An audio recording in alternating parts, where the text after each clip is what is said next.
काजोल एक बंगाली फैमिली की लड़की थी और जिगर एक गुजराती लड़का था। जिगर को काजोल एक दोस्त की शादी में मिली थी और दोनों में प्यार हो गया। दोनों ने अपने अपने परिवार वालों को इस शादी के लिए मना ही लिया और फिर काजोल और जिगर की शादी हो जाती है। काजोल की सास अल्पना को अपनी बहू को लाने का बहुत चाव था, पर काजोल बंगाली थी। यही बात अल्पना को पसंद नहीं आ रही थी। काजोल भी कहीं न कहीं एकदम से बंगाली परिवार से गुजराती परिवार में आ गई थी, तो वो भी इस बात से थोड़ा घबरा रही थी। शादी करके तो तुम आ गई हो, लेकिन हमारी गुजराती रीति रिवाज भी तुम्हें सब सीखने होंगे। और रही बात भोजन की, तो हमारे यहाँ शुद्ध शाकाहारी भोजन ही बनता है। तुम्हें चावल और मच्छी खाना छोड़ना होगा। माँ, मैंने काजोल को पहले कह दिया था कि हमारे घर पर शुद्ध शाकाहारी भोजन ही बनता है और इस बात से काजोल को कोई ऐतराज नहीं है। जिगर की बात सुनकर काजोल कमरे में आकर जिगर से कहती है, तुम्हें तो पता है मछली और चावल मेरे पसंदीदा भोजन में से एक है। अब तुम ही बताओ, मैं ये सब खाए बिना कैसे रहूंगी? आज सुबह भी नाश्ते में मेरा पेट बिल्कुल भी नहीं भरा। वही ढोकला थेपला कैसे खाऊंगी मैं ये सब रोजाना? तुम ही बताओ मिहिर।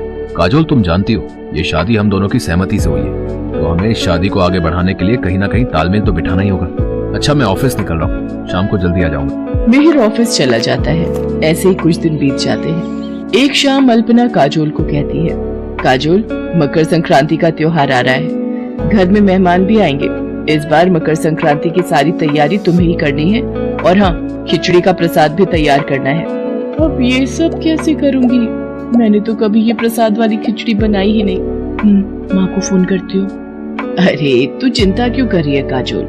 मेरी सहेली सेजल भी गुजराती है, उससे पूछकर मैं तुझे सब बता दूंगी। तो एक काम कर, मैं तुझे उसका फोन नंबर दे देती हूँ, तो उससे फोन पर बात कर लेना। ठीक है माँ, मुझे उनका नंबर दे दो, मैं उनसे बात कर लेती हूँ। काजोल जितना हो सकता था वो अपनी मम्मी की कोशिश करता। अरे क्या भाभी जी, आप जो ये सूट लेकर आई हैं, ये तो थोड़ी पुरानी है ना, और आप कह रही हैं कि इसी नाप का सूट बना दो। ऐसे थोड़ी होता है। देखिए, इतने महीनों में आपकी कमर या आपका साइज कुछ तो बड़ा होगा। अगर मैं पुरानी नाप से ही ये वाली सूट बना दूंगा तो फिर फिटिंग सही नहीं होगी ना। अच्छा ठीक है, फिर ले लो ना। महिला के इतना कहने पर ही राजू की आंखों में चमक आ जाती। अपने गले में पड़े इंच टेप से वो नाप लेने लगता है। हाँ भाभी जी, जरा सा सामने आइए।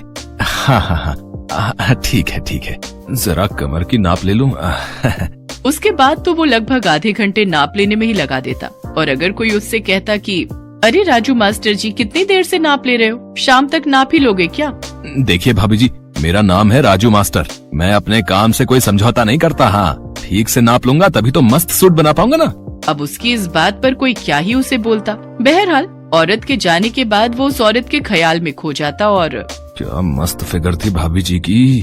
ओहो, इसके आगे तो सारी हीरोइनें फेल हैं यार। वाह ऊपर वाले, क्या किस्मत बनाई है तुमने मेरी। जरूर मैंने पिछले जन्म में कोई अच्छे कर्म किए होंगे जो आपने मुझे दर्जी बनाया।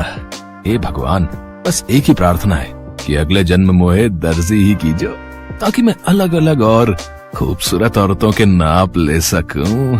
राजू टेलर अपने काम की आड़ में औरतों के साथ छेड़छाड़ किया करता था। अब उसका प्रोफेशन ही ऐसा था कि लोगों को ज्यादा कुछ पता नहीं लगता। श्यामपुर में ही विनीता नाम की एक रिटायर्ड टीचर अपनी बेटी सिम्मी और बेटे विकास के साथ रहा करती थी। विकास की अभी कुछ दिनों पहले ही शर्मिला नाम की लड़की से शादी हुई थी। शर्मिला बहुत ही भोली लड़की थी। एक बार की बात है, सुबह का समय था।